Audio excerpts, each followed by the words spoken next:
I couldn't take it anymore. The bloody handprint was still there, cold, purple, pressed deep into my shoulder like it wanted to stay. No matter how hard I scrubbed, it wouldn't fade.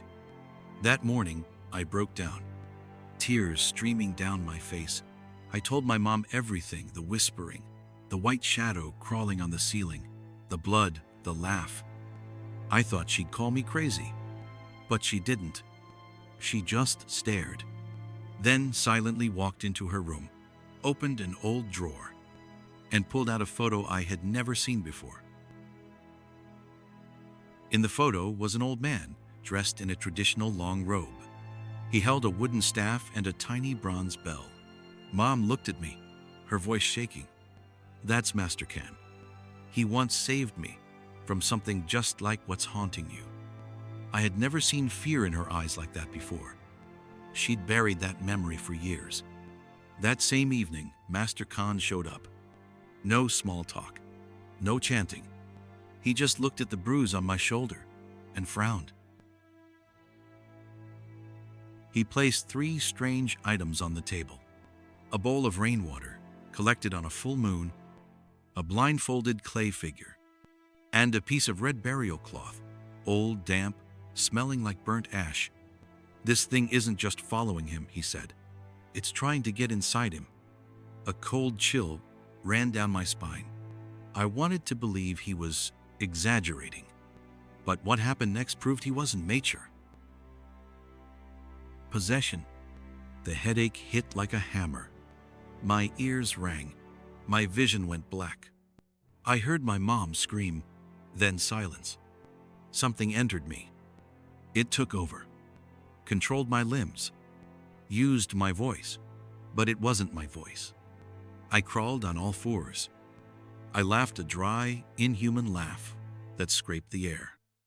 And then I saw myself. I was outside my body, watching. That thing, whatever it was using me like a puppet. When the first ritual ended, I threw up a thick black liquid.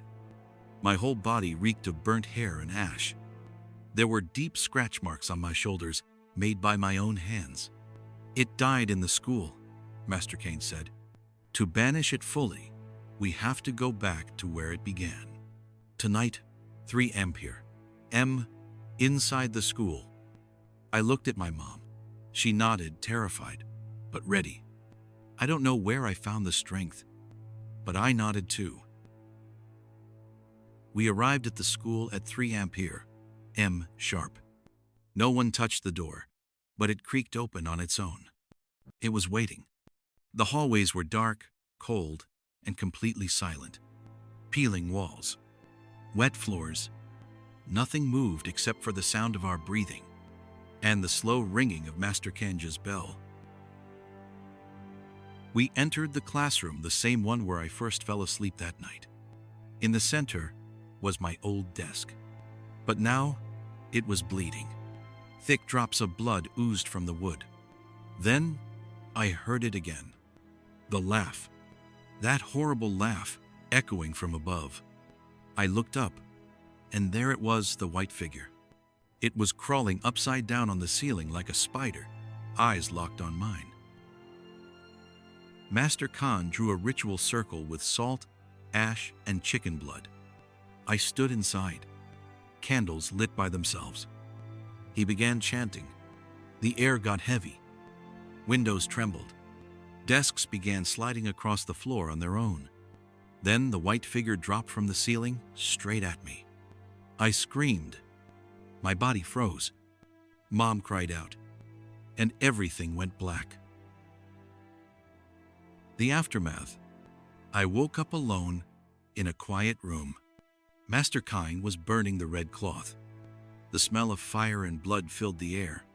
"It's not gone," he said, "only sealed. For now." The blood was still there, but the eyes watching me were gone.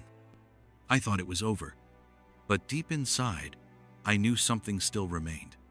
And if I want this to end, truly end, I'll have to go back. Alone,